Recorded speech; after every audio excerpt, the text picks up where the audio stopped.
back to the Hunter's Quest podcast. This is your host, Hunter McWaters, and it's great to be with you guys as always. And I hope you guys are having a fantastic Easter. Hopefully where you are, you're enjoying some nice weather. I know a lot of the West is still kind of getting unburied from snow, but hopefully you're enjoying some family time. And I do hope that you are getting a chance to reflect upon the true meaning for this season, which is that Jesus died for our sins and rose again. And today we commemorate that, his victory over death and the grave and the forces of evil that are very much real and very much still alive in our world today. And that's kind of something we're going to dive into on this podcast this week. I got a doozy of a podcast for you guys this week. So, this one is definitely outside the box of the Hunter's Quest podcast. So I want to talk through and give you guys a little bit of context because, I'm intentionally releasing this episode on Easter, the day where we commemorate Jesus' death and resurrection and ascension and victory over evil. But today I am going to be diving into some, you might call them alternative Christian concepts or something. I'm not sure what the proper term is, but my guest is a guy named Timothy Alberino, who's written a book recently called Birthright. And I recently have been getting into this space of kind of alternative ancient history, and some of the crazy stuff that the Bible talks about that most of the Christian church just is unwilling or unable to accept or to talk about. And a lot of that starts way back in Genesis chapter 6, where we are given this brief account of this group called the Watchers coming down on Mount Hermon and mixing and intermingling and breeding with humans and creating a race of giants called the Nephilim, which ultimately led to God destroying the entire world. And this is in the Bible. It's in Genesis 6, and I feel like probably I've already lost most of you out there, even if you are Christians and been studying the Bible your whole life, because again, it's just something that's not talked about. But there's a lot of things in our world, in our society, that are intentionally, I believe, hidden from our sight, whether that be intentionally by evil or the mainstream media. But anyway, it's kind of a crazy wormhole, and I wanted to talk to you guys about it this week because I feel like it's an interesting subject that's important, that needs to have some light shed on it. It has real repercussions in our world today, and it's just fascinating. I'm fully aware that this is not the podcast for everyone, and I'm also fully aware that I might lose some of you guys out there doing this, but I do think it's important to talk about, and I think it's our job as Christians and people who seek the truth to use whatever platform we may have to shed light on the darkness and try to push back the darkness. And this podcast, it might seem a little all over the place. It might seem a little wild. It's definitely outside the box, and I don't think we really talk about hunting at all. But it's very interesting to me, and it's a very big topic. It's something you can't really get your head and your hands around in one podcast, to be honest.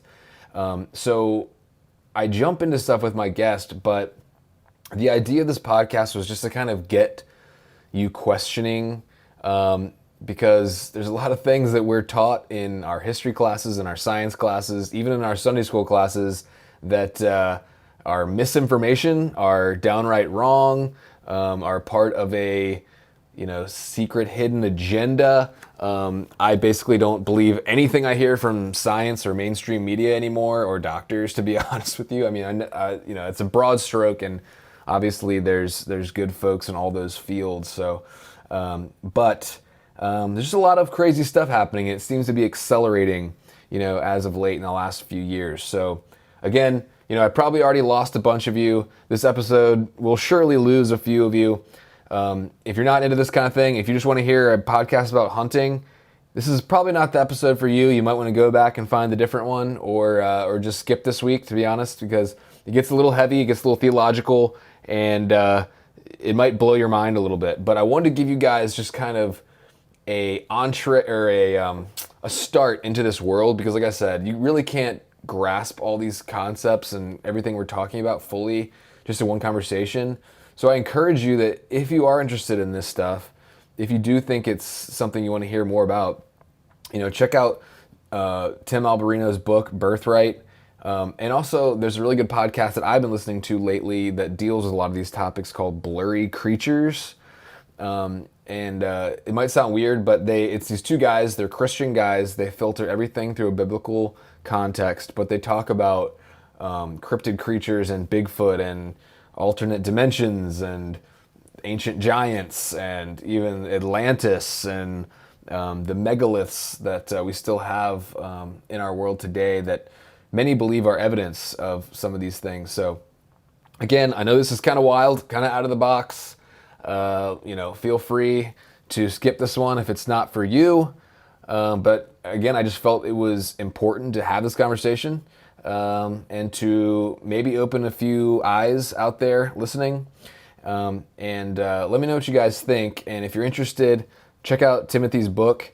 Go back and look for yourself in Genesis 6, all throughout Genesis, Exodus, even the Numbers. There's many frequent mentions of giants and how the Israelites had to fight and kill and destroy these races of giants, including Goliath, including Og of Bashan. There's many references to the Anak and the Nephilim.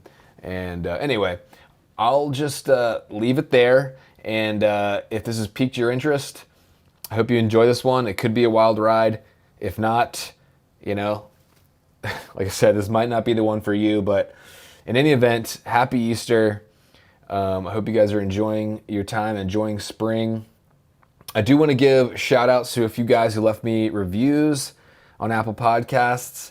And so SB at Oregon Hunts, H. Dow, and Joe 22657. Thank you guys for the 5-star reviews and ratings. And if you hit me up on Instagram, send me a message. I'll get some swag in the mail to you.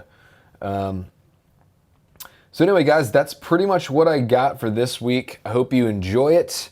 I hope it enlightens you and maybe encourages you to dig deeper into some of these subjects that most of us have not really dug into much to this point, but I think are important. So hang on and enjoy the ride. That's all I can say. All right, guys, we'll see you on the next one.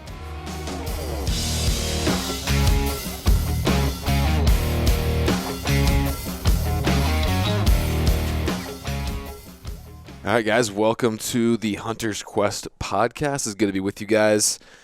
Today, I'm with my guest, you may not have heard of, but you're probably going to want to look more into after today's conversation. I'm here with Timothy Alberino. Which do you prefer, Tim or Timothy? Either one. Okay. Well, I'm here with Tim Alberino, and you are in Montana, correct? I'm in Bozeman, Montana. Nice. So we were just talking a little bit off air. This episode is probably going to be a little bit outside the box of what we kind of normally talk about here. This is, in some ways a faith-based, spirituality-based podcast. But today we're kind of going to go into some different realms maybe that a lot of people, even in the church, have never really delved into. But first, I'd love to just kind of give some context, to folks, like just, who you are, what you're all about, maybe just, we don't have to go super deep into it, but kind of your personal and professional background just to give folks a little context on who you are. Okay. Thanks for having me on. Yeah, thanks for coming, man. I am a writer, researcher, explorer. I've been involved in filmmaker as well. I've been involved in researching, you might call them fringe topics for over a decade. And I lived in Peru for a long time. I lived for 10 years in Peru. I dropped out of high school when I was 18. I moved to the Amazon jungle. And so I have a background in, I guess you would say, exploration, adventure. And I'm an avid researcher. So I've written a book called Birthright. I've made, pretty soon it's going to be 6 films by May. And I spent a lot of time talking about weird stuff, especially as these topics pertain to the biblical narrative. Yeah. Yeah, and that's one of the things that I love about listening to your stuff and your work is that well, first of all, I mean, these topics that are fringe topics, quote unquote, in the last couple of years have really kind of moved out of the fringe, and it's like even all the stuff with the revelations from the mainstream media, and all these stuff that people like me and presumably yourself are being called conspiracy theorists during the pandemic is all coming out as truth. So it's kind of these fringe topics have kind of moved a little bit out of the fringe, I feel like. But you said you lived in Peru and your dad was a pastor, correct? My father was a pastor. That's correct. All my life, and unfortunately, he passed away in 2020. But Oh, sorry I to hear grew up. that. So I grew up in a church environment, which I had very good parents, and it was a very healthy environment to grow up in. I had a great childhood, so it was a very advantageous start to life for me. And then what drew you to the Amazon, or how'd you end up there? As I always say when people ask me this question, that is a loaded question for me. It takes a very long time to answer that. But let's just say that I was disenchanted with suburbia America, um, with sort of the typical fare in of churchianity. I was a young man who was driven by like a very, very potent sense of adventure and a desire to know God in a very intimate way. Hmm. And so those two things sort of converged. And um, it's a very long story, but I had the opportunity to go to Peru for a month with this gentleman named Alfonso Felix, who was a Mexican guy. He was a missionary in Peru, Mexican guy, but missionary in Peru. And we went to a city in the Amazon basin called Tarapoto. And I spent a month with him in Tarapoto, and it's it was an enlightening experience. And I realized that there was a whole lot of there was a there was an opportunity to experience a completely different way of life than I had been accustomed to, and that Hmm. was extremely appealing to me. So, again, very long story short, the following year, I dropped out of high school and moved $400 in my pocket, moved to the Amazon basin in Tarapoto, Peru, and began a quest um, of sorts with the desire to encounter God and to broaden my horizons, so to speak, in terms of this new cultural experience in Peru, which I took very well to, by the way. I learned Spanish in 6 months, Wow. and I adapted very well to that culture. I like the the freedom. I liked the discomfort of living in a third world country. I took very well to it. I like the culture that was I'm reaching for words here. It's okay. Um, that was much wilder, uninhibited in the sense that here in the United States everything is so prim and perfect and comfortable, and the way we do everything here in the United States, even getting in your car and driving to the grocery store. Over there, it was you hop on your motorcycle and you go to the open market. Yeah. And so it was just sort of a wild and free experience that I was very much drawn to. Kind of more how humans were designed to live than how we actually live now here. Yeah. I mean, one of the first things I did when I moved to Peru officially when I was 19, I went there when I was 18, then I moved back when I was 19, shortly after the first trip, was that I purchased some exotic animals in the market. You could do that at the time. And you'd go to the market, the open market in Tarapoto. In those years, you can't do it anymore. But if you went to the open market, say 20 years ago or 22 years ago, you would find all kinds of exotic animals. I almost bought a condor one time. I almost bought a jaguar, in all. And then you realize what you have to do to keep it fed. Yeah. Then I realized, what am I going to do a condor? What am I going to do when it starts to want to fly? Yeah. And the jaguar, what am I going to do when it's too big to handle? Or what happens if it attacks my neighbor? So that would have been a really dumb idea. Yeah. So I bought some monkeys instead, spider monkey and some other kinds of monkeys. And those were my pets, my companions. I lived on the outskirts of town and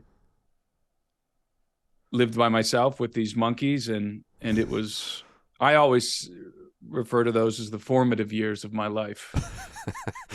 And it was quite awesome. The experience.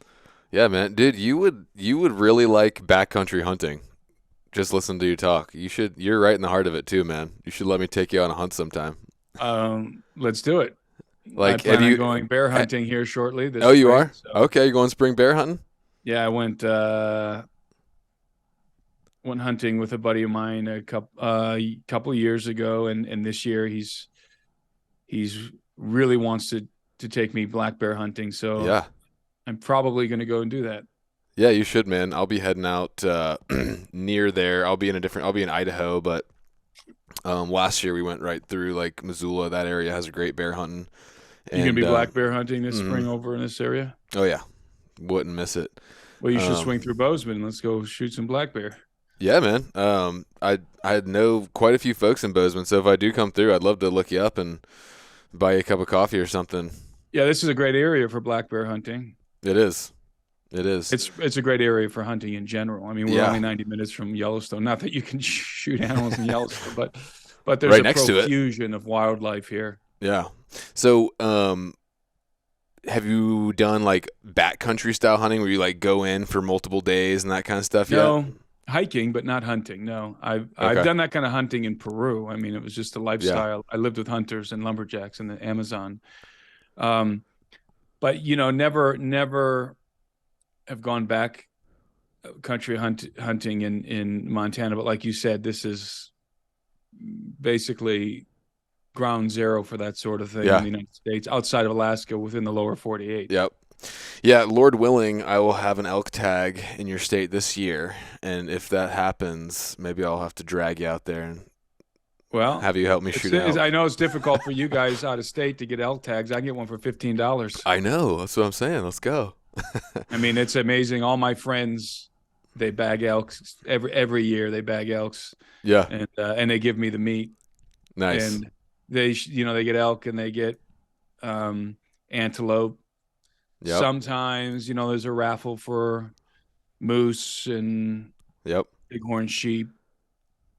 And I don't know if there's a raffle for the cats for the mountain lions. Those tags are a little easier to get, but there's a lot of there's the mountain lion population is very healthy around here. Oh yeah. As is the black bear population, as is the elk population, and the antelope. But the moose, you got to get a raffle for. You have to win a raffle. You have to draw a tag from a raffle. So, trust me, I've been putting in for that for years. Yeah, I've got friends that finally got their bighorn sheep tags, and nice. And That That takes seems about like a fun 30. hunt. Bighorn sheep seems like a really fun hunt to Yeah, me. that takes about 20 or 30 years to draw, like Yeah, approximately, which that's is right. crazy. Yeah, but But elk, everybody and their brother can grab an elk tag in Montana, $15. okay, I did my first hunt in Montana this year for deer. Shot a nice one. But anyway, that's a story for another day. But Well, yeah, you man. get the elk tag and the deer tag, and you get, and so while you're out there, you're they're in the same environments basically, so you can shoot an elk or a deer or both Yeah, on the same hunt, which is really cool. yeah, for sure. We saw a lot of elk, but we only had the deer tag. But it was negative 23 also the first night we slept out there in a tent, which was And that fun. is the main reason why I haven't really got into hunting yet. I don't. Spring hunting is more appealing to me, Yeah. but in the fall it can get bitterly cold, and I Oh don't yeah. care what I'm shooting at. If I'm cold, I'm not having fun. Yeah, going from the Amazonian climate to Montana is a bit of a shocker. Yeah, it's frigid up here in the winter. Yeah. Oh man. So when you were in Peru, I know Peru is known for a lot of megaliths and stuff like that, which are, if people don't know that phrase, is basically, and forgive me if I'm like butchering this, but it's basically just giant ancient buildings of which we cannot explain the origin because, like, for example, the pyramids in Egypt, like, basically our own modern technology today, we can't figure out how to make those, but they're there. Yeah, in some cases, megalithic constructions employ what is called cyclopean architecture, cyclopean masonry. And cyclopean architecture is composed of large stones that are fitted together without the use of any kind of binding material, such as a mortar. Mm.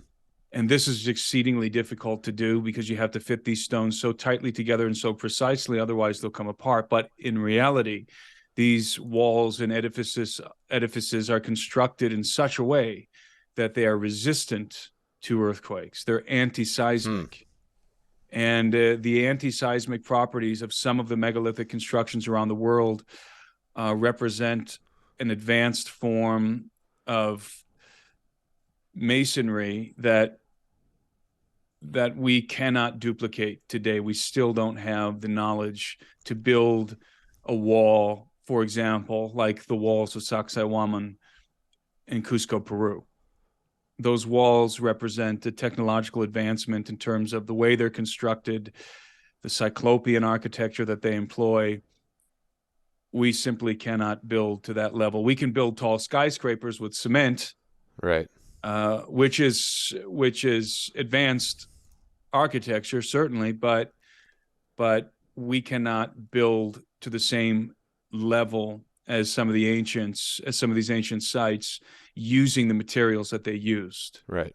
Yeah, I saw, like, And I think it was on your story a while back. It was like a reel, a video or something of like a giant like front end loader trying to like move one block the size of the blocks used in the pyramids, and like it couldn't even move one block. And I think it you flipped could, over the side of the hill. That's the one I think you're yeah. referring to. Yeah. And There's something about like you have to place one of those like every what is it, like every 6 minutes for 20 years or something to like yeah, build the. and as it pertains to the Great Pyramid, yeah. So the pyramid at on the Giza Plateau. The pyramids on the Giza Plateau are constructed of rectangular blocks or square blocks, and and what's amazing there is just the sheer manpower it would have taken to cut and lay all of those blocks consecutively. Whereas, like in Sacsayhuaman, you have what's even more difficult is you have polygonal blocks. So Mm, they're quarrying this stone, limestone, andesite, in some cases, granite in some cases, and then they're transporting these massive stones that weigh up to 300-400 tons, some of them, across pretty rugged terrain. Some 20 miles away is the quarry from the walls of Sacsayhuaman, for example, and so they have to cut the stone, extract it from the quarry, then they have to transport it over rugged terrain, and then they have to shape it on site and fit it so precisely that you can't fit the blade of a butter knife between the joints. Jeez, yeah. And if we were to do that today, we would have to use some kind of laser technology to do that. So basically, we would use precision laser technology to cut out these shapes so that they fit together. But obviously, they didn't have laser technology. I think they might have had something similar, actually. But they today, we would, if we didn't use laser technology, another technique we would have to do is continually lift the stones and keep refining them to get them to fit so precisely, you know, sticking them, slotting them back in place, lifting them up, sanding them down some more, putting them back. I mean, and that's just inconceivable when you're dealing with 300-ton blocks. You're not lifting and putting back down and lifting and putting back down. So obviously they were using, and I think that these were prehistoric people, by the way. They were using a technique that has been lost to time. Now, there is a recent investigations and experiments have confirmed that the ancients might have employed a parabolic lens to direct the rays of the sun into what is essentially a laser. What is a sunbeam, and a very, very powerful beam of sunlight that is capable of melting anything on planet Earth. Like it will melt through anything. Wow. And it can be you can focus sunlight through a parabolic lens or a series of parabolic lenses, and you can use it like a laser to cut through stone or even melt stone. So one thing that's very interesting to me about the megaliths in Peru, when you take a close look at the stones and the way that they're fitted together, what you're going to find, and you can clearly see this because in some places the stones are removed. So you have a large stone that's exposed in a wall where the stone above it is no longer there. And so you can see how the stone that was once above it was fitted to the one below, how it was resting on that stone. And something that almost nobody ever points out is that if you run your finger along the edge of the stone on the bottom that the upper stone was where it was sitting, you'll notice there's a ledge, and the ledge is beveled. So there's a beveled ledge.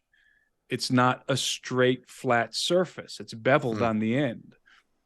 So it was almost like the stones were squished together, or that there was a mechanism that there was a source of heat, like a laser, or like the focused rays of the sun, of sunlight, that melted the edge so that the outer edge of the stone was a little bit soft because it had been melted when the stones were put together.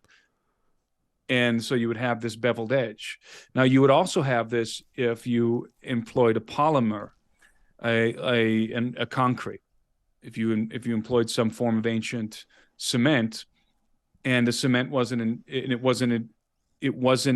hardened, so a geopolymer is basically molded, and it wouldn't be entirely hard yet. It would have to set. And so if you were creating these blocks out of a geopolymer and stacking them on top of one another, then you would expect to find some squishing, some settling, some pillowing, and you would expect to find these beveled edges. So there's any number of explanations, possibilities. Right. I don't subscribe to any one particularly. I think perhaps even all of these things were employed, but there is a legend in Peru, and this goes back. This is a pre-Columbian legend in Peru, that the Inca were using some form of a chemical compound to soften the outer edges of the stone or the surfaces of the stone, soften them enough to be able to shape them much easier than if they weren't using this chemical substance.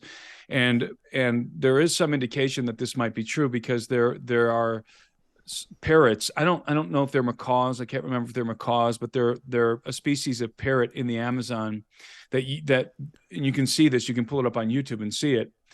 watch videos of these parrots who fly down into the jungle and they grab a certain kind of plant, and then they fly up to a rock face and they peck with this plant in their beak. They peck at the rock face, and after doing this for a long period of time and repeatedly over a period of time, they're able to create holes in the rock.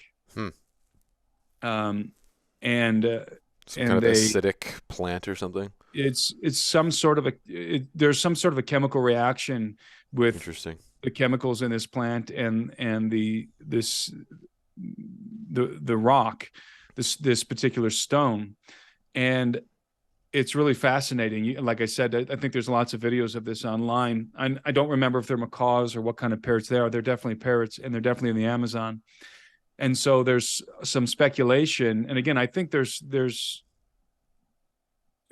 some credence to this legend that the Inca had some way of softening the stone.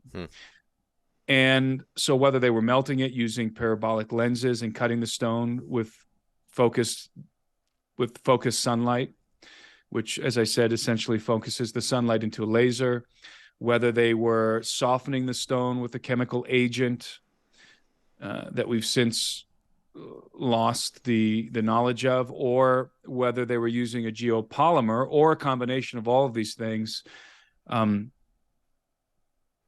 what they were doing was remarkable. Yeah. And how they were doing it has obviously been lost to time, the knowledge of how they were building these megaliths. And there are, let's return to this specific example of Sacsayhuaman, which is one of the most impressive megalithic walls on Earth. Sacsayhuaman is attributed to the Inca.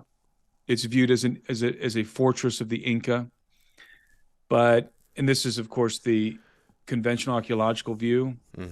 But I have a friend named Anselm P. Rambla, who's an explorer, and he's done some archaeological work at the walls of Sacsayhuaman. He actually got a permit to dig. And he did some excavations, and he dug down into some of the lower levels of Sacsayhuaman, where there were still stone blocks in the subterranean levels. And he found artifacts belonging to pre-Incan cultures, which is a clear indication that the Inca did not build those walls. Rather, they discovered them, they found them, and they repurposed them. And there's no reason to believe that these pre-Inca civilizations built them either, because the Inca were more advanced technologically and in their societal apparatus than were the pre-Inca cultures. So I had always assumed, after visiting the walls myself many times now, that Sacsayhuaman is a pre-Inca certainly, but an antediluvian, a pre-flood construction, a prehistoric construction, which means that it was built many thousands of years ago. And in fact, this is what the Quechua people believe. And the Quechuans are the natives, the indigenous people of the Andes. And in fact, the Inca spoke Quechua. That was the language of the Inca, was Quechua. And the very same Quechua that's spoken today in the Andes. And the Quechua peoples, if you ask them who built the walls of Sacsayhuaman, almost unanimously, these indigenous people will tell you that those walls were built by giants. Giants built the walls of Sacsayhuaman. Now, this is, of course, legend. And the interesting thing about Sacsayhuaman in particular is that if you go there, and I'll be there again in June, if you go there, you'll notice two things right away as you walk around this site. One, that the doorways are exceptionally large, which is not the case for all megalithic constructions. Many of the megalithic constructions have normal-sized doorways, people-sized doorways. In other words, doorways that you and I would walk comfortably through. We wouldn't have to duck, but we wouldn't have too much space either. In some occasions, you would have to duck, but in a lot of occasions, the doorways are very much like what we have in our houses today. Whereas Sacsayhuaman, the doorways are very large, unnecessarily large, and the steps throughout the complex are spaced apart so that You have to be they huge. they were created, if they were created to scale, they were created for people with a very long stride. They Right. were not created for people of normal stature. You have to take many, a handful of steps in between each Yep. level, right? Each Yep. elevation in the So that stone. In order to approach these stairs like we would build stairs in our house, for example, or in our garden, you would have to be around 10, 12 foot tall. mm. So okay, that's interesting. So I kind of started the conversation with the megaliths because that was kind of the tie to Peru and stuff like that. Um, and I'm glad you brought it to the giants because people are probably like, "Oh, hold on a second, wait, what giants? What's going on here?" And so, and part of what I was saying earlier, just for people, when I was saying this to you a little bit off air, um, is that I love, these quote unquote fringe topics. It's hard to know where to start, right? Because it's the more I get into stuff and looking into stuff, it just seems like it's all connected. That sounds like so cliche to say, but it really does. Like it seems like it's all kind of a concerted effort, and I think it's because we have an enemy, and he's trying to do us harm as an enemy, and his kingdom has some degree of order to it. And I love that you always bring it back to the Bible and to Christ. But kind of it seems like the only place to begin really is you have to go to Genesis 6. And, if people out there are Christians and, we lost you when we said giants, this is a part of the Bible that's, almost completely ignored in the church. Even me, up until recently, I would skim over it and kind of be like, oh, that's really interesting, and just kind of keep going. So, I'll just read it right here, Genesis 6:4. It's talking about the flood is about to come. It's about to go into the Noah story. And it says in verse 4, the Nephilim were on the earth in those days and also afterward, when the sons of God went to the daughters of humans and had children by them. They were the heroes of old, men of renown. And this is where people say the giants come in. And this is just a whole can of worms. And, Tim, you've written a book about all this interconnected, crazy, wild stuff that I've been looking into. But, for my audience that might not have really started looking into any of this stuff, I'd love to kind of take it from sort of a 10,000 foot view, kind of give an overview to people so they can begin to start looking into this stuff, because there's no way we could cover even really one of these topics in depth in the time we have. But I want to just kind of lay out some of maybe the basic outline of some of what you're going through in your book to get people just started thinking and maybe looking and digging more on their own. Okay, we can start with Genesis 6. Genesis 6, as you said, is a very famous. It's a very famous. It's a very famous portion of Scripture. Nearly as famous as John 3:16 at this point, I would say. Yeah. It's but still, a lot of Christians that you talk to, if you mention Nephilim, they're like, "What? I don't know what you're talking about." Exactly right. Yeah, but it's much more broadly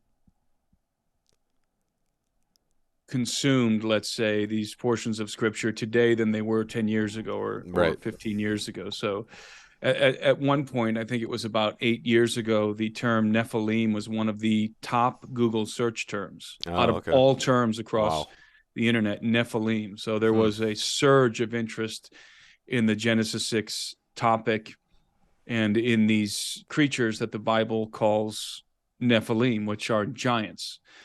And what we need to understand right away is that this, what I call the Genesis 6 affair, which is only alluded to, by the way, in Genesis. the actual story from which those verses are lifted, copied and pasted by the writer of Genesis into his own account, come from the book of Enoch, where the story is amplified.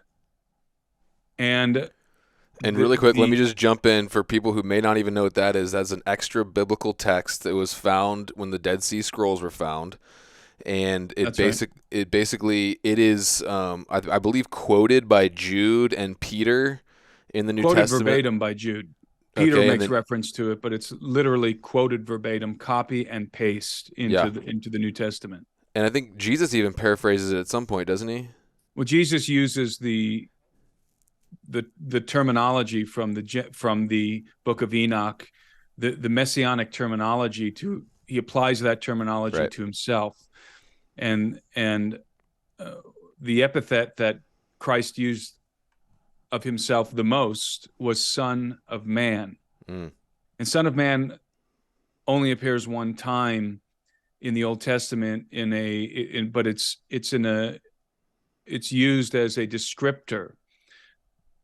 Daniel says, I saw one like a son of man, whereas in the book of Enoch, it's used as a title, a definitive title, the Son of Man. So I'm assuming that's highlighting his humanness and humanity. It is. Which is something we might get into later, but right. In the book of Enoch, there's some debate over when it was written, but I would say that most scholars agree that at least the very beginning portions of the book of Enoch, what's called the book of the Watchers, the initial story, it was certainly written before Christ.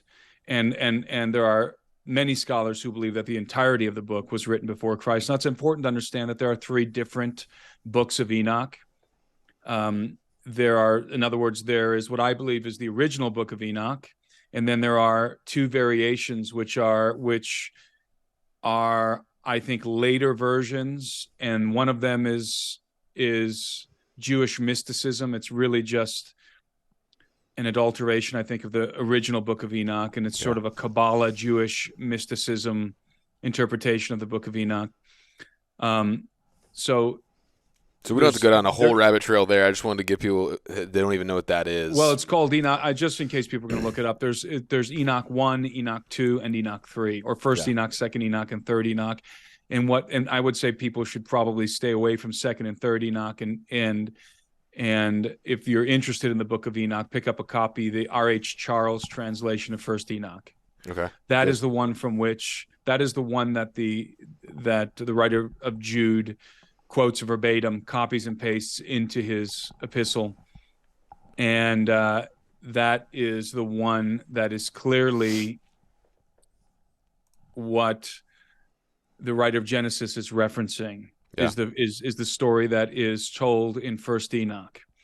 So Enoch is, as you said, it was found among the Dead Sea Scrolls, among many other scrolls, such as the Book of Giants, fragments of the Book of Giants, and the Book of Ezra, and a bunch of other Old Testament books, as well as extra biblical books. And it was preserved because it was very important to the Hebrew people. The Book of Enoch was essential, in fact, to their cosmology. When I say cosmology, I mean their worldview.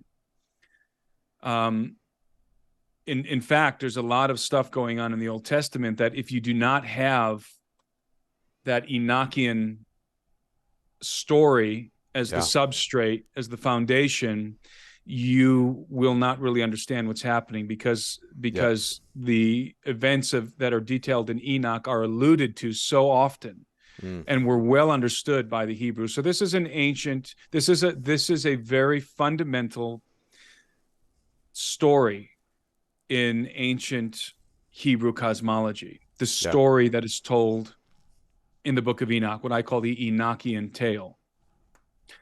And it reverberates through the New Testament, by the way. The book of Enoch is acknowledged by scholars to have had a profound impact on the writers of the New Testament and on their theology. So, and by the way, there were many early church fathers, such as Tertullian, and such as Justin Martyr and some of these sort of founding fathers of the church, who argued that the Book of Enoch should have been included in the canon. But I'm not really concerned with the canon. I'm only concerned with whether or not the story told in Enoch is true. Right. Is it true? And does it sync with the biblical narrative? Well, we can answer the second question in the affirmative. It absolutely syncs with the biblical narrative. Yeah. In fact, it must, because so much of the narrative is dependent on the Enochian tale. And let me just stop you again there, because people may not even know what we're talking about. So in a nutshell, I'll just give it real quick. It is that when these watchers descended on Mount Hermon, they came and traded humankind technology for wives, basically. And then these wives bore hybrid children, which would be the Nephilim, the giants. That's correct? Right. That's right. Yeah. And it's a very interesting story because there's a lot of profound theological implications associated with it. You referenced Peter, who makes reference himself to Enoch when he talks about the angels who sinned, who are bound in chains, everlasting chains in darkness. A mysterious verse. Right. It's not mysterious if you are versed in Enoch, because Enoch tells us exactly who those angels are and what they did to deserve that fate. And clearly, Peter is referencing the Enochian tale. And the story begins very briefly. You just gave a snapshot of it. I'll enlarge on it a little bit. Yeah. The story begins with 200 watchers. The watcher designation is used in the Old Testament. So this isn't an extra biblical term. It's used in the Old Testament. In the book of Daniel, there's a very fascinating story regarding the watchers and King Nebuchadnezzar. You remember when King Nebuchadnezzar was struck with madness as judgment. Yeah. He became a cow, basically. He was given the mind of a beast, and he ate grass like a cow for 3 years. It was the watchers who sentenced him to that madness, who struck him with that madness, the watchers of heaven. Okay, so this is, and the watchers are depicted in that scene as members of a council. And with, of course, the king of the council, the Son of God, presiding over the council. So these watchers are very high-ranking beings, heavenly beings, and some might look at them as like fallen angels. I think. Well, the watchers are the opposite. They're functioning in the capacity of counselors in the kingdom of heaven. Okay. And it's certainly in the book of Daniel, this judgment that is the judgment of Nebuchadnezzar to eat grass and have the mind of a beast was delivered from the court of heaven by the watchers. Okay. So these are the good guys. Okay. And good until they're not anymore, of course. You know, in the story of Enoch, a contingency, or rather a contingent of 200, a company of 200 watchers. Right. And these are the ones I was talking about, where like people might say they're the fallen angels, or I think you like to say they're apostate sons of God. Right. They're about to become fallen. A company of 200 watchers devised a plan to descend to the earth, to take wives among the daughters of men, wives, mind you, not just go down and rape women, take wives, impregnate them, and procreate through them their own hybrid sons, their own hybrid offspring. They wanted to create families. They were desirous to procreate. They coveted the institution of the family that was afforded to Adam and his offspring, which is really a phenomenal thing that God instituted with Adam and Eve, this ability to procreate, to create offspring. And of course, the watchers couldn't do this for whatever reason. Yeah. And not to mention the fact that, and sorry, I'm just bringing in stuff that I've heard you talk about, but the fact that because we were given dominion on earth as humans, we are basically, in your words, regents of this dominion, this kingdom, Certainly, whatever. yeah. And Right. so they're wanting to get in on that, I guess. Right. So when God created Adam and Eve, he gave them dominion. He told them, have dominion, not take dominion, have dominion of the earth and everything on it, basically. So you can imagine the King of Heaven handing Adam the deed of the earth, and Adam was to govern the earth in the capacity of a vice regent. A vice regent is one who operates with the authority of the king. So it's not that this place belongs to us, rather, this place belongs to God, and we are to govern it for him according to the precepts of his kingdom. Like police officers, pretty much. Which we've done a very, very poor job of that, by the way. But that was the mandate. Yeah. And so dominion of the earth was given to Adam and his offspring forever.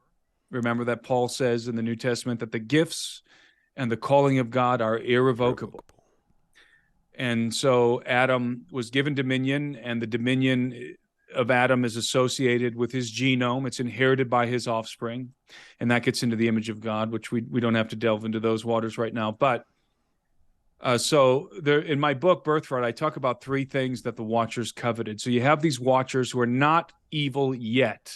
They are turning. Their hearts are turning to wickedness, and they're beginning to covet some things as they're observing mankind. First of all, they're struck with a very familiar impulse: lust. They're lusting after the daughters of men. So that's the first.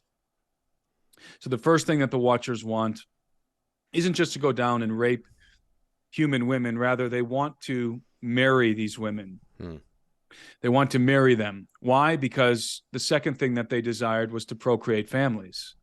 They were envious of man's ability to procreate his own offspring. So they wanted wives, they wanted to procreate their offspring. And then the third thing that they coveted was dominion of the earth. Mankind was given dominion of the earth. So these are three things that men have that they don't. And now they're falling into covetousness and falling into sin. And so their hearts are being warped. And again, a company of 200 Watchers, driven by these desires, these illicit desires, they conspire to descend to the earth, which they do. And the book of Enoch is very specific about where they descend to the earth. They descend to the summit of Mount Hermon, which is in Lebanon. The same mountain that Jesus transfigured on, interestingly. That's right. That's right. And they on the summit of Hermon, they take an oath. They bind themselves by mutual imprecations. The book of Enoch says they bind themselves by mutual imprecations. In other words, we're all going to do this thing, and we're all in this together. And whatever consequences befall, we're going to assume them together. There's not one single person here that's more responsible than the others. That's basically the oath that they took. So they knew that no turning back. They knew that they were transgressing. Yeah. And so after they took this oath, they decided they descended into the plains around Hermon. So they bound themselves with this oath, and they descended into the plains, and they began to choose wives from among the daughters of men. Now, I add in some speculation here. I think that what they were about to do, this deal that they were about to broker with the sons of Adam, were likely, and this is speculation, it's an educated guess on my part, the deal was likely brokered with the sons of Cain, with the offspring of Cain. And I have reasons why I believe that. We don't have to get into that. So they chose the women that they desired to marry, and then they approached their fathers, the fathers of these women, and they offered them a deal. And I'm sort of paraphrasing the story that's told in Enoch. They offer them a deal. The deal is, you give us your daughter's hands in marriage, because remember, that was a patriarchal society, and women didn't choose who they were to marry. In fact, their fathers chose who they were to marry, and they would receive a dowry. So they would receive a dowry, which is a bargain, really. It's my wife's Persian, so I get that whole thing. Right. In the olden days, if you wanted to marry a young woman, you'd approach the father and say, I would like to marry your daughter. And the father would say, what can you offer me? Well, I have so many, I can give you this many cattle and this plot of land. There was a dowry associated with it. So it was always a bargain in the patriarchal world. And so this is what's happening. The Watchers are bargaining with the sons of Adam, probably the sons of Cain. We would like to marry your daughters, and in return, we will teach you the knowledge you are striving to learn. And that's the way that the book of Enoch describes this knowledge that the Watchers taught to mankind. It was knowledge that they were already striving to learn. So the Watchers already knew that men were desirous for certain knowledge, and we might even say technology. So, perhaps metallurgy, agriculture, but I think that kind of stuff, husbandry. I don't think it was as primitive as just the initiation of metallurgy. Right. I think it was much more technological than that. But you need to imagine this scene. So you have what is effectively the gods, these Watchers, who are making a deal with men. So you can imagine, if you're one of the fathers of what you would have viewed, how you would have viewed it back then, one of the fortunate fathers of these women who the gods want to marry. Right. That would effectively make you the father-in-law of a god. Yeah. Right. Yeah. So it was certainly not a difficult bargain to negotiate on the part of the Watchers. The Watchers would have been, in my estimation, and we don't have to go down this rabbit hole, but I believe that the Watchers, because they would be considered sons of God. This term "sons of God" refers to these heavenly beings in the Old Testament. The Watchers would have been very comely looking men. Probably they would look like very handsome young men. Yeah. And they would be presumably having technology that to these people looks like magic or supernatural things, but it could just been simple, what we would consider simple technology or whatever. I mean, even if you pulled out an iPhone today for someone from 2,000 years ago, that's magic, right? Exactly. Right. So the Watchers would have been in possession of technology vastly superior to anything we have today. Yeah. Because they come from an ancient, advanced civilization. So they make this bargain with the sons of men, and they wed the daughters. And you can imagine that this wedding would have happened with all the pomp and circumstance appropriate to such an occasion. The gods are marrying the daughters of Cain. The gods are marrying the daughters of Adam. And so it was a legal contract between the Watchers and the sons of men. That's very important, going back to this concept of dominion. It was a legal contract. So the Watchers were authorized to do this by the sons of men. That's why they wanted to take wives and not just come down and rape women. It was a covenant. And because mankind are the vice regents of the earth, because we have authority on the earth, we have dominion on earth, we are authorized to make such a covenant should we choose to. Yep. To our own peril, of course, which is what happens. But mankind was at that time was to some extent beguiled into a Faustian bargain.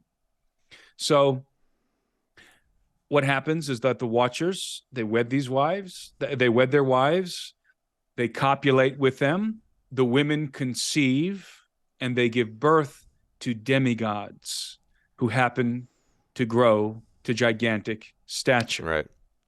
And these type of beings that you can see throughout every culture on planet Earth, you could potentially, presumably, trace. Like, I was watching Moana the other night with my kids, and like, what's his name, Maui, the demigod, and talking about this, Polynesian culture and stuff. I'm just like thinking about how it relates back to like the Watchers and stuff, and it's crazy, man.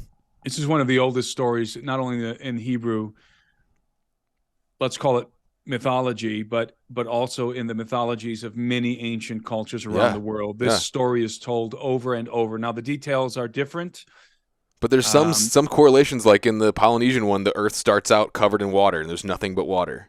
Right. And then islands start. Right. It's like there's so many concurrent things in these quote unquote myths that yeah, they may have been aggrandized over time, but there's probably some truth even in stuff that we're taught in school as mythology, like Greek mythology and stuff. Definitely. It's Yeah, crazy. they all come. They all spring from the same seed. They all have the same origin, and so that's why they're all similar. There's a singular origin to the story, and I believe that the Hebrew account is the singular origin, and then the story was bastardized, and the details became differentiated through different cultures.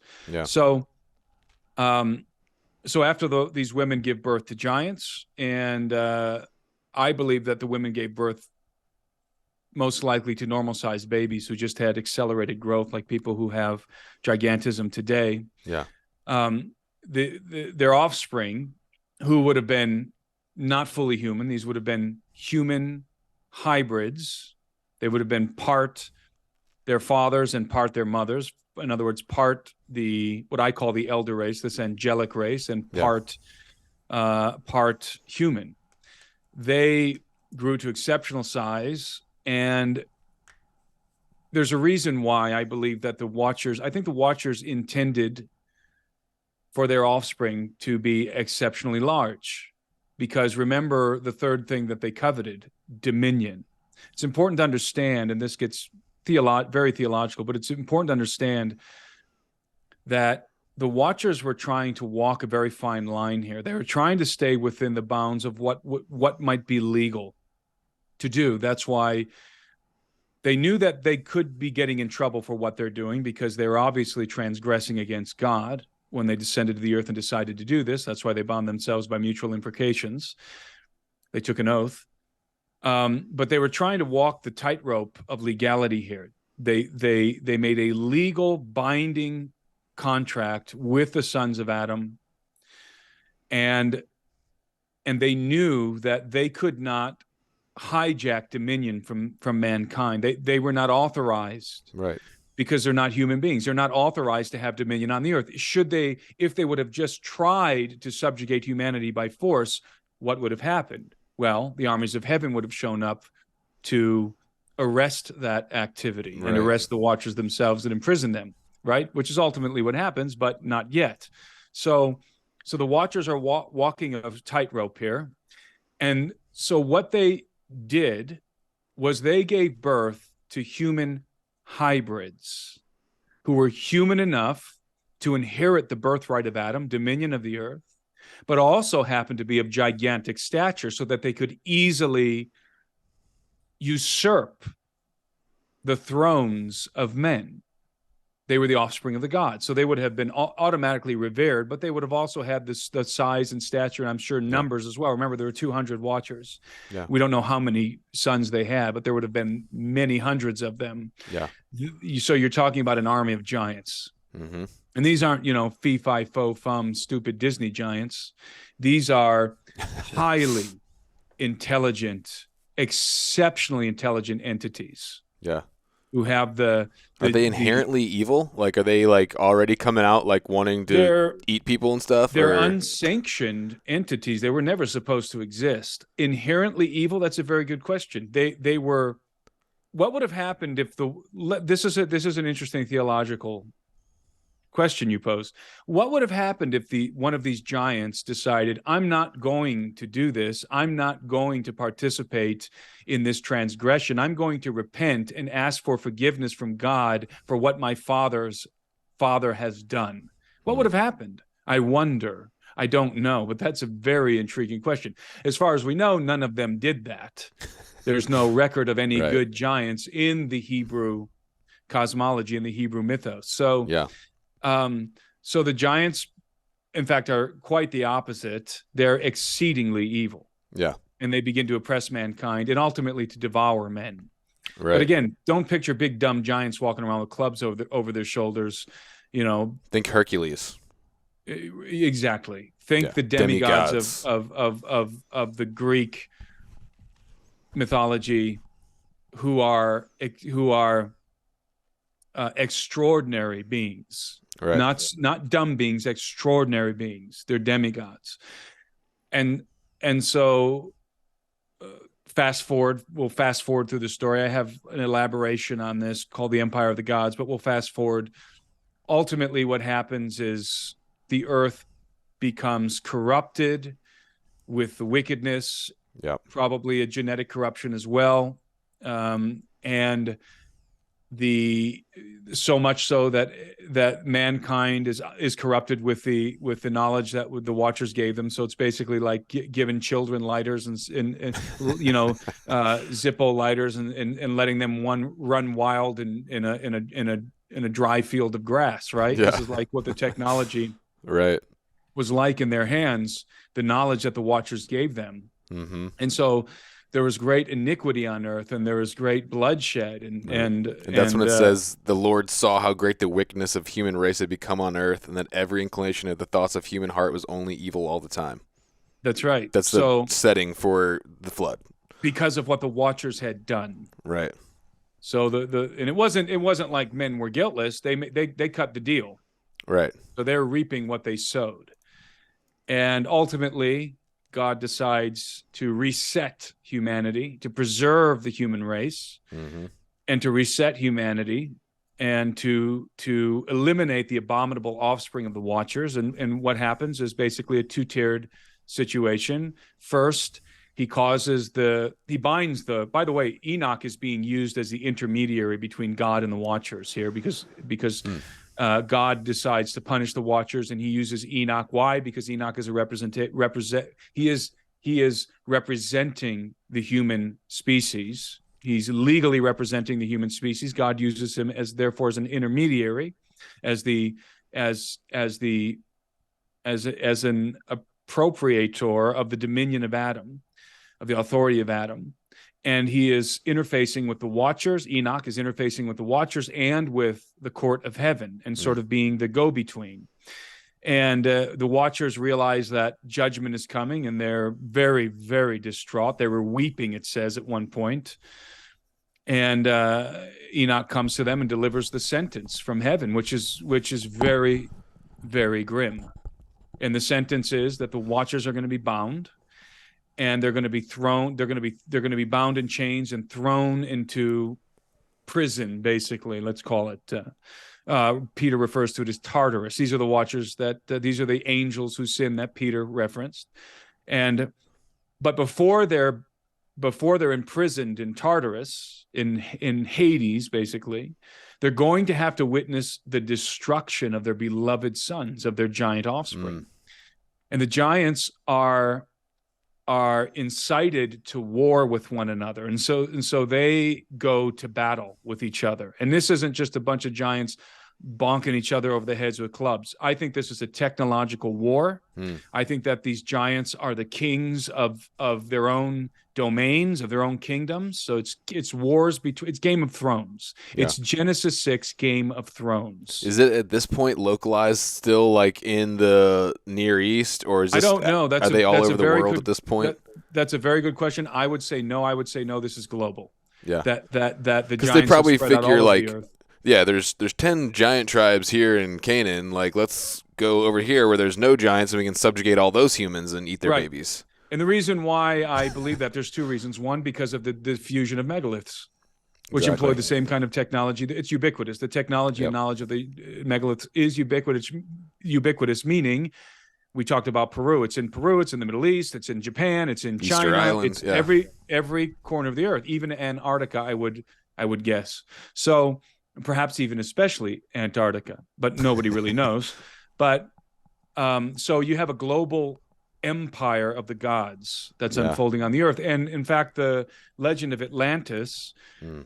confirms this because, of course, Plato is the one who from whom we derive the legend of Atlantis in his discourse, in his dialogue called the Timaeus and the Critias.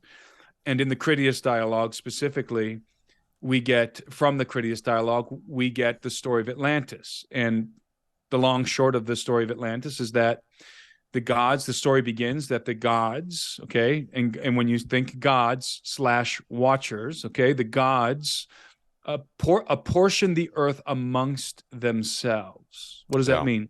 They say, okay, we're going to set up an empire on earth. Let's divide it amongst ourselves. So each one of us gets an allotment somewhere on earth where we get to establish our own kingdoms.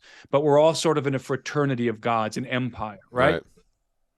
And Do you think so we could be in Pangea at this point, like one I don't continent? think so. No, there's reasons why I don't think so. But Okay. but I used to think that, but I don't anymore. So um, so according to the story of Atlantis told by Plato through a priest of Sais, an Egyptian priest, to Solon, Poseidon, for his allotment, he gets the island of Atlantis and the region of Atlantis. Mm. And so what does he do?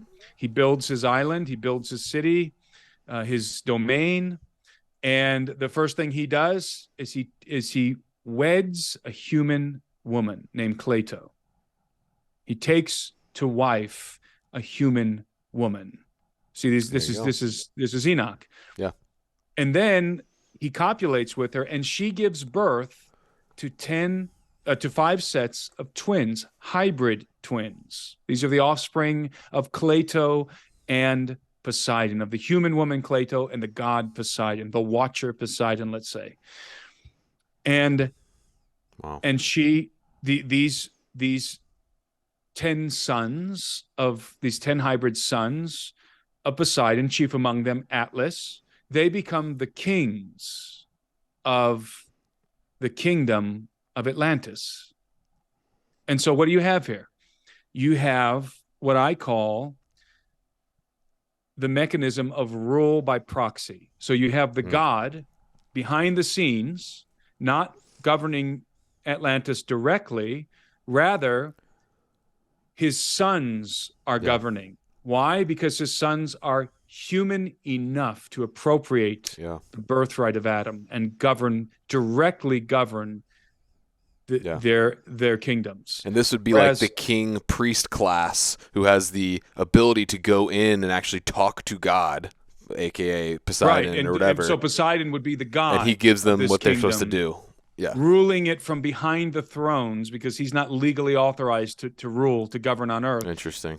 Ruling by proxy from behind the thrones of his hybrid sons. Okay, that's what the Watchers were doing through their offspring. And in that way usurping the dominion of mankind, right? So the sons of Poseidon, Atlantis and his siblings, they expand the kingdom. They go on at some point Atlantis gets thrown into this conflict with its neighbors, and it becomes a very aggressive state, an aggressive kingdom, and they begin to conquer other kingdoms. So this now smacks of that war that we were talking about that God sent the giants, the offspring of the gods, against each other. And in fact, we're told specifically in the Critias that the kingdom of Atlantis was basically unstoppable. It was working its way through North Africa. It held sway over. Manly P. Hall says this, the great Masonic philosopher writes this in his book, The Secret Destiny of America. He writes that the kingdom of Atlantis held sway over 7 islands and 3 continents. So it was a very large expansionist kingdom.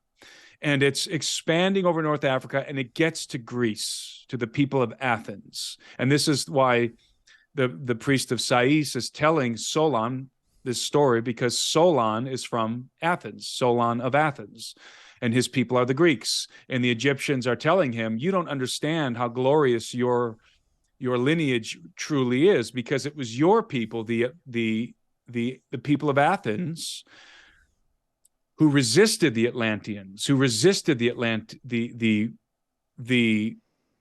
march of the Atlantean kingdom. Mm-hmm. And Athens was founded by Athena, the god Athena. So here you have the same sort of situation going on with Athens. Now, I don't think that it was really Athena or it was really Poseidon. I think that these are characters that are derived from the Watchers. Right. So, but Athens was in the minds of the Greeks founded by the goddess Athena, the goddess of war. And so the Athenians went to war with the Atlanteans in a great battle. And in the midst of this conflict, suddenly there was a cataclysm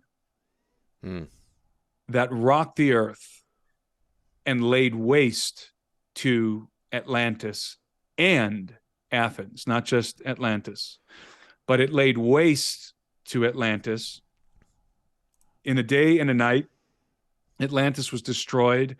There were tidal waves and a great storm and earthquakes, and there was a cataclysm. And it laid waste to Atlantis, and Atlantis was flooded and sunk beneath the waves of the sea. So, which fits right in with the biblical narrative. Well, right, because as I said, God incited the offspring of the Watchers, the giants, to go to war with each other. And I think that war looked like it wasn't a bunch of giants, banging each other over the head with clubs. Rather, it was like the kingdom of Atlantis going to war with the kingdom of Athens. Yeah. It was a technological war. It was armies being fielded. It was bloody. It was exceedingly bloody and merciless. And I think and I would say that there was probably some high-end technology being deployed in that war. And maybe it resembled the epics of India, where you had flying craft shooting like what appear to be lasers or missiles. Yeah. This is the ancient epics of India that describe these epic wars between the demigods and their armies. And so the giants are engaged in this conflict. And then as they're destroying each other, as they're annihilating each other, what happens?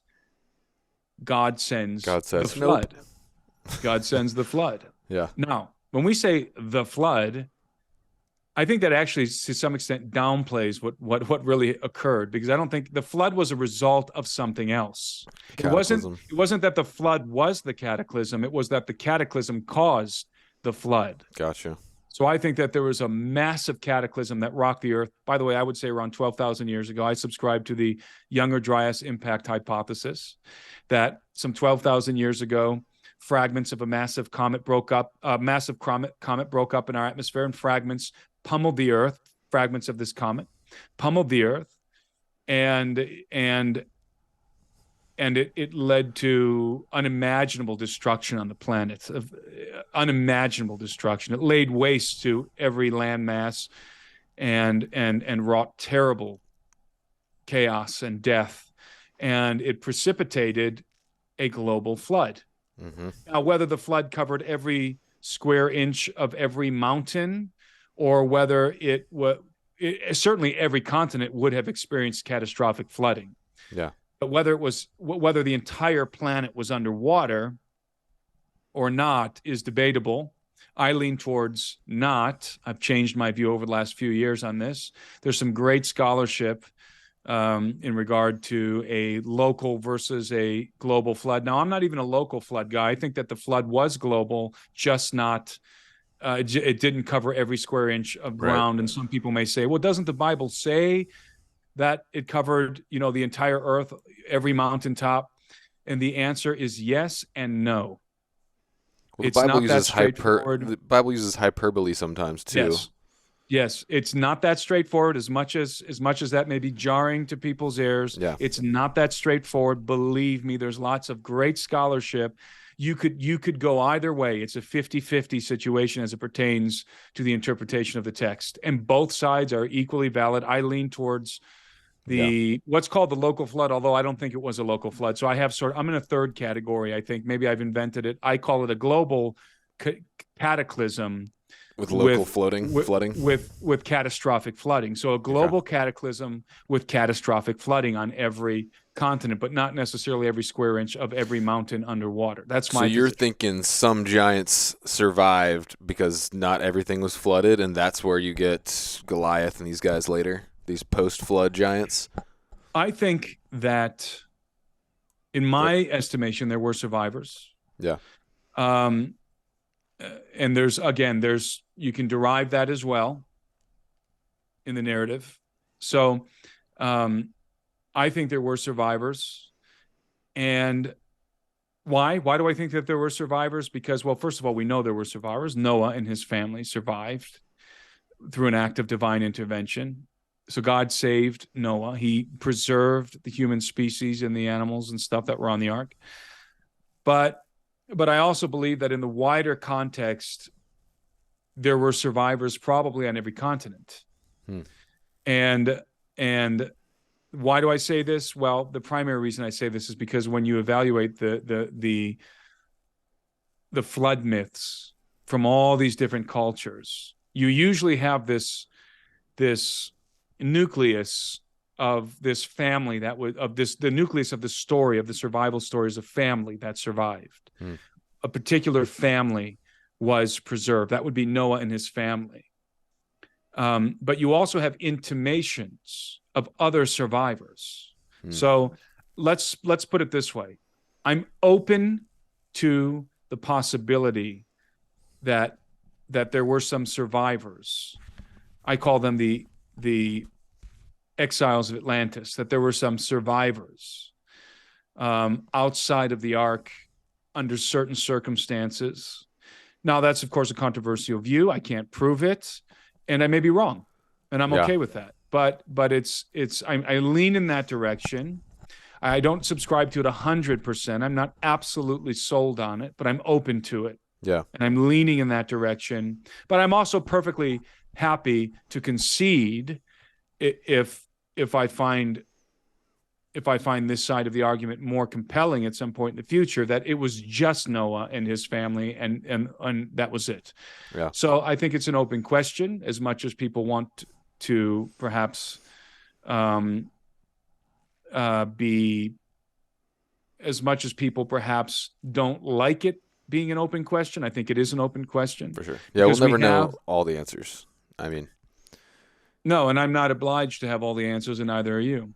no, I said We we'll never know all the answers. Right, exactly. Yeah. So Some people so cannot be comfortable with that. But, and I just want to say, like, from my perspective, like, people out there listening, this stuff might sound crazy. I don't know. Maybe it's clicking. I encourage you to go research it yourself. But to me, it makes so much sense when you look at, if you study, like we were talking about, all the different cultural narratives of creation stories and the flood accounts and stuff like that. And then, even later in the biblical narrative, when you talk about God telling the Israelites to wipe out entire not species, but entire civilizations, like man, woman, and child, and why you right. see like such an emphasis on giving specific genealogies is because That's right. Yeah. it really unlocks the fact that, like, that's because this fully human DNA is so important, and Mm-hmm. God may have wanted to wipe out a whole tribe of people because they were Well, it threatens the human hybrids. species. It threatens the human Yeah, species, right. And as we and know, Jesus has to come through the human species. that's right. Yeah, that's right. Genesis 3. There's a prophecy that's delivered by God Himself to the woman and the serpent in the aftermath of their transgression, and the woman is told that she's going to have much pain in childbirth. And then the serpent is told that his seed will be in conflict with the seed of the woman, that the seed of the serpent will be in conflict with the seed of the woman, that his seed will bruise her seed's heel, but her seed will crush his head. Mm. And so this sets off a series of events in which it really is the genesis of the adversary's primary occupation, which is to forestall his fate, which is to stop the seed of the woman from crushing his head, Right. to forestall this prophecy. And I go through this in a detailed way in my book Birthright. But my friend Elie Marsali calls this the seed war. I call it the Dragon Slayer prophecy, because this, like a great fantasy novel, there will come in the future, through the genealogy of Adam, there will be born a man who is going to slay the dragon. So the dragon slayer is coming, and the dragon is of course that serpent of old, the devil, Satan, the chief rebel among the heavenly hosts. And this dragon slayer, this son of Adam, is going to be born into the world, who is going to absolutely crush his head. And this is the through narrative from Genesis to Revelation. And it's really fascinating. A lot of people will read the Bible and not realize that this is an epic about the Son of God, the Son of Man. It's his epic. It's, I don't want to use the cliche, his story, but it's his epic. It's not the epic of mankind. It's the epic of the Son of Man, the Dragon Slayer. And it's the greatest novel ever written, but it just so happens to be true. That's, I like to say, I like to say that because I grew up on the Chronicles of Narnia, and then I graduated to the Lord of the Rings, and in both the Chronicles of Narnia, both C.S. Lewis and Tolkien were heavily influenced by the biblical narrative, and both of those guys, by the way, were very insightful and very covert in certain things that they put in their books that were drawing on the biblical narrative. But you'll remember, for example, in the Chronicles of Narnia, that it was the sons and daughters of Adam who were the rightful rulers of Narnia, who were the appointed rulers of Narnia. So it's the same thing with the earth. It's the sons and daughters of Adam and Eve who are the rightful rulers of the earth, and the devil is seeking to usurp their thrones. Remember the White Witch in the Chronicles of Narnia? She effectively usurped the dominion, the authority of the sons and daughters of Adam and Eve. And that was what the whole story was about. It was about the return of those sons and daughters and the reclaiming of their authority in Narnia, and their coronation at the end and all that. So very, very insightful by C.S. Lewis. But the reason I bring that up is because C.S. Lewis famously convinced J.R.R. Tolkien, and it as I think about it, I think I have this right. I don't think it was the other way around. I think it was C.S. Lewis who convinced J.R.R. Tolkien that the gospel was true, that the gospel of Christ in the biblical narrative was a great fantasy, an epic fantasy that just so happened to be true. Yeah. And that's always resonated with me, and that's always the way that I've looked at the gospel. It's like this epic. It is the original story, the greatest story ever told. In fact, every epic, every hero's journey told throughout all time is derived from this original story, from the Dragon Slayer epic, which we call the biblical narrative, because that's what it is. It's the epic of Christ. And it's his story. He's the primary protagonist, not us. He's the primary protagonist in this story. Yeah. So that's why Jesus, when walking with after post-resurrection, after he resurrected, was raised from the dead, after he walked out of the tomb, he was walking on the road to Emmaus with these two gentlemen, and he was elucidating the scriptures to them, the law and the prophets. And he said to them, he was showing them how all of these things, meaning the law and the prophets, pertained to him. You see, it's his epic. It's his story. And so the dragon knows that he has this fate that is terrible, and that is to some extent inevitable. And so he's going to do everything he can to try and forestall it. And that explains why he would want to eradicate the human species, because it explained why he would have wanted to eradicate the human species, because he was trying to prevent the birth of the dragon slayer. So the dragon is trying to prevent the birth of the dragon slayer. And because he's going to come through the line of Adam, specifically through the line of Seth. Yeah. Right. So not through Cain's line, but through Seth's line, the righteous line of Seth. And then even more specifically through Abraham, and then even more specifically through David. So, and which is, of course, what happened when Jesus of Nazareth was born.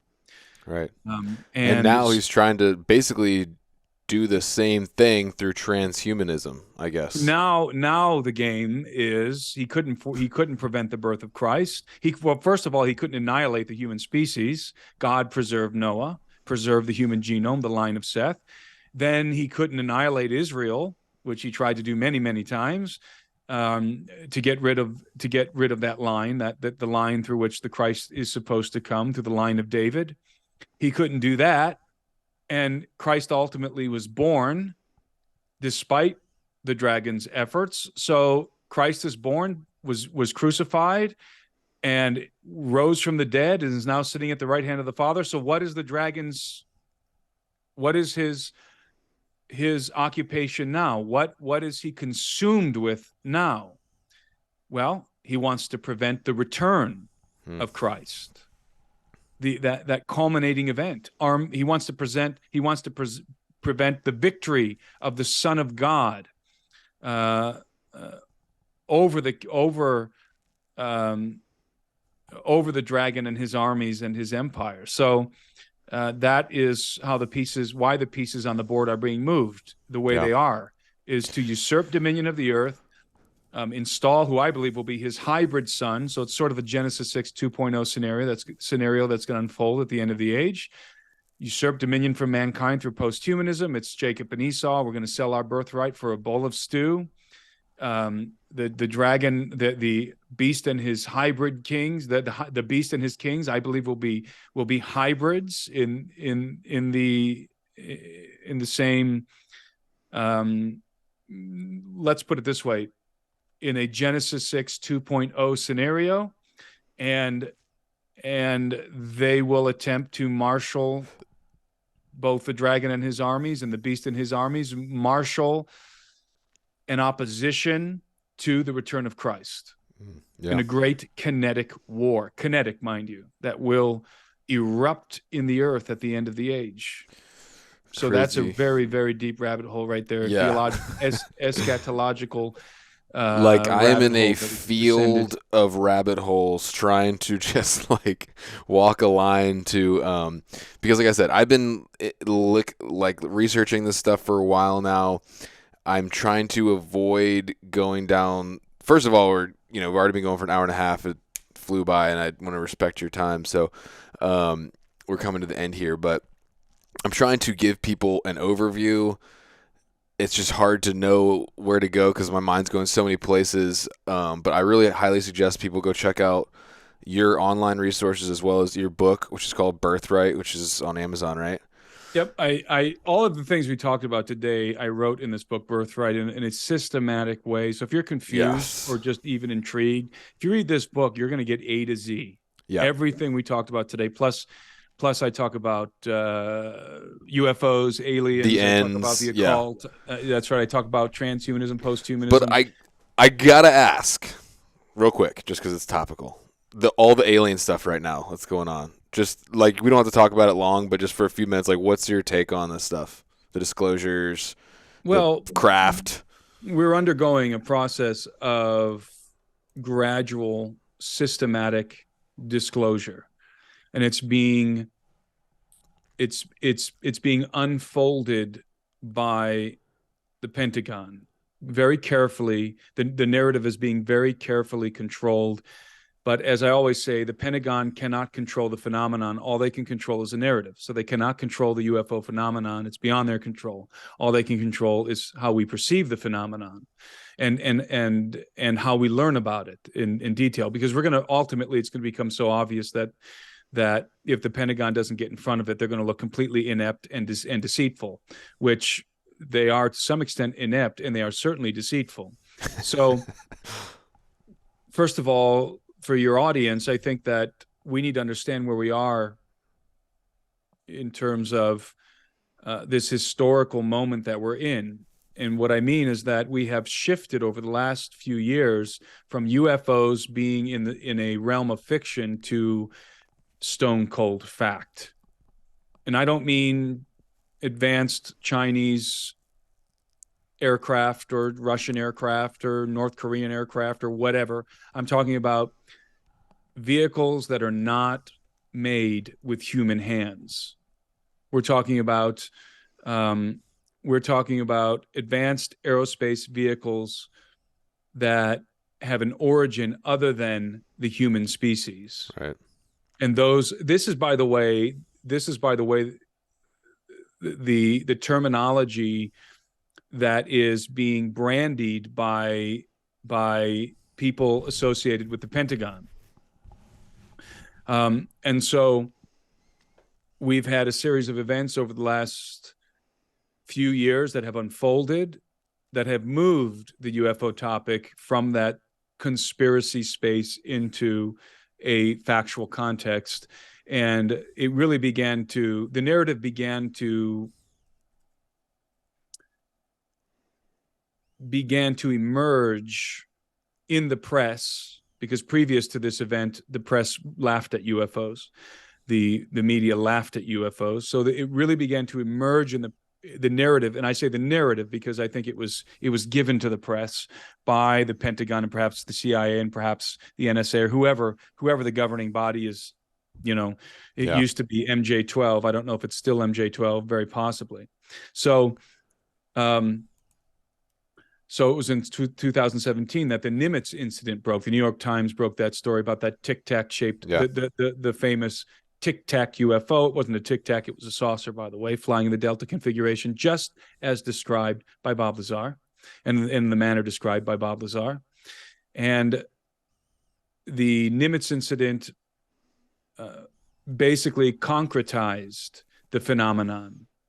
In other words, it took it out of the realm of fiction, put it into stone cold fact, and there's no going back, because the government admitted that the footage was real. It was the Nimitz craft, the Nimitz incident UFO was, that tic-tac object was captured on the gun camera of an F-118 Super Hornet jet, which means they locked onto it, which means they knew how fast it was flying.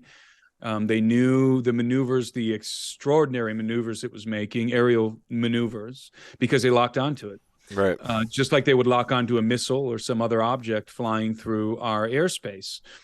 And so this is definitive proof that these objects are real, they're physical, and they're capable of extraordinary feats. And that really began the snowball of admissions by the Pentagon. They changed the nomenclature is now UAP, although they've been trotting out UFO for some very interesting reasons lately. But they changed the nomenclature to UAP, and now we have different agencies. We have Congress, a committee in Congress investigating UFOs, UAPs. We have an organization that was founded in 2022 called the AARO, the All Domain the All Domain Anomalous Research Organization or Office. I don't remember which one it is. Okay. But it was formulated. It was founded in 2022 with the explicit purpose to investigate the UFO activity around military installations. Jeez. Okay, so we have the UFO phenomenon being featured in the context of a national security threat by the Pentagon and in the press. Yeah. Of course, the media in general has been now treating the phenomenon with a serious demeanor. Tucker Carlson is the leading journalist, really pressing into the phenomenon. And so we're at a very interesting point in time. The other day they're releasing shortly here, but they released a draft of this report that's coming out on the physical constraints of these craft, which I'm eager to read. But they released a draft, and the draft was published by a fellow named Kirkpatrick, and who comes from the Defense Department and the aerospace defense. He was in aerospace defense, and the chairman of, I want to say, I'm probably going to get this wrong. I want to say the chairman of astronomy at Harvard. Loeb is his last name, and Abraham Loeb, and they claim, or at least they speculate in this draft. Loeb speculates, and he's made some wild speculations in the past. He's no stranger to wild speculations, but he speculates in this draft that there may be a mothership in our solar system. I saw that in the news. And so, so this is not whack job territory anymore. Right. This is a Harvard professor, the chairman of the Department of Astronomy. Yeah. These are serious individuals. Yeah. And this is the Pentagon. And again, the only reason they don't want to talk about this is not something they want the American people to be thinking about, but they have to, because the phenomenon is accelerating, and it's adopting a hostile posture. I just saw a clip I don't know if you saw this clip by Tucker Carlson. It's floating around social media. It's Tucker Carlson in an interview, not during his show. It's in an interview setting in which he talks about an individual who works, I believe, a Harvard professor, and I may be wrong on that, but Stanford, yeah. I think he said. Professor. I was just watching this on your story a second ago. Yes, a Stanford professor who approached him and told him that he's been studying the brain injuries sustained by military personnel who had who were injured by UFOs. Yeah. Like over 100 what do you say, of them, hundreds of them. Yeah. Hundreds of them. And there's a case in court right now regarding this, because the government will not pay for their medical bills or something to that effect. And so it's in court. Okay. So we are not in the realm of conspiracy anymore. Okay. So anybody who doubts the existence of UFOs, you're the whack job now. Okay. Because if you affirm the existence of UFOs, you're just affirming something that is a plain fact at this point. If you deny it, then that's like denying that the sun is shining overhead. Right. I mean, you're just living with your eyes closed if you deny UFOs at this point. Yeah. And you can't say, oh, well, it's just holograms, or it's just our stuff, our craft. No, we know it's neither of those things for 1,000 reasons. Yeah. Okay. Do we have advanced aerospace vehicles? Yes, we do. Many of which were derived from reverse engineered components of actual, what I would describe as alien craft. Yeah. And so anybody wondering, we don't have to dive down. We don't have to dive into this here, but anybody wondering, yes, extraterrestrial / aliens are, I like to say it this way, are presumed within the biblical narrative. Yes. Yeah. They are affirmed. The existence of extraterrestrials is unequivocally affirmed within the pages of the Bible. Absolutely 100%. And if you want to know why, read my book Birthright. Yeah. And I'd be glad to come back on with you. And, it's just we're just scratching the surface so little, but we've been going for a while. I do feel like I need to say, and you do go through this in your book, so definitely people need to go check it out and listen to more of your stuff. But and I don't want to talk about this long, but I feel like I gotta say, like, kind of if you guys have ever seen the movie The Incredibles, it's the similar like storyline. Basically, your thinking is that we're going to need help from an enemy that we cannot beat, maybe aliens, extraterrestrials, grays, whatever. And then this savior people or race or whatever is going to come in to save humankind, but it's a bait and switch. Those are actually the bad guys. Exactly. It's these are and the So don't go with those guys. no, If the you're listening. Vatican is already laying the theological foundation to receive our alien saviors, and these alien saviors are not going to be the gray, bulbous head, almond-shaped eyed aliens. These are going to be the ones that we look like. Let's put it that way. These are going to be Yeah. the elder race, perhaps even hybrids, the The Brad offspring of the Pitts. gods and men who arrive in their saucers, in their craft, to deliver us from this other threat. And this other threat is being perpetrated by the Greys, those bulbous And then head, almond shaped eyed little gray aliens we that take we're some also kind of familiar with. technology from them or something to make ourselves not human anymore, and then we're screwed. Well, that's a long, complicated I'm condensing like 17 hours thread. of podcasts into like 17 That seconds. I weave all of this together in the book, and I keep referencing the book because there's no way that I could pull it all together for you in in a short period of time on an interview. But I expound on it in the book, and I weave these threads together into this tapestry. Now, whether or not I'm right, I don't know. I suspect that I am, but at least I make it make sense. Yeah. Let's put it that way in For the sure. book. I had to just lay it out there because it's so crazy. People, you got to go research this more. Get his book, Birthright. But I had to just somewhat show that how crazy it is that it's like I said in the beginning, it's like all connected, going back from Genesis 6 all the way. Giants, megaliths, aliens, all this crazy stuff. It seems all over the place and weird. But if you actually really look into it and follow it, it makes a lot of sense how it all fits in together and is part of the plan, of the enemy. And I love how your theories that you put forth in your book and your other interviews articulate that in such a logical and not crazy way.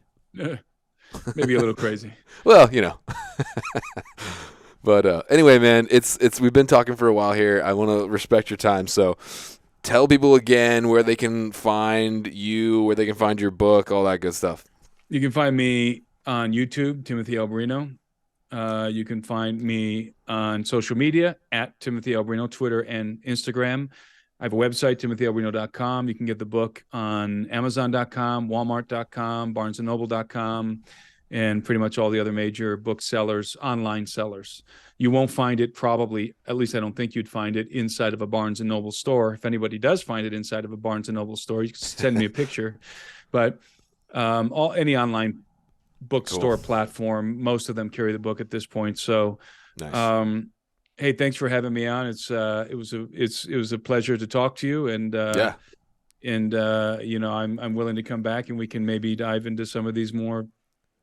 Yeah, no, that'd be maybe some of these even weirder topics than the ones we covered today. Yeah. I wanted to lay a groundwork and just if people only hear this one episode, at least there'll be appetites whetted to go look for more. So it's kind of was my goal. So yeah, man, I appreciate your time and. Maybe we can link up sometime or do another podcast or something. Let's go big game hunting, backcountry hunting in Montana. All right.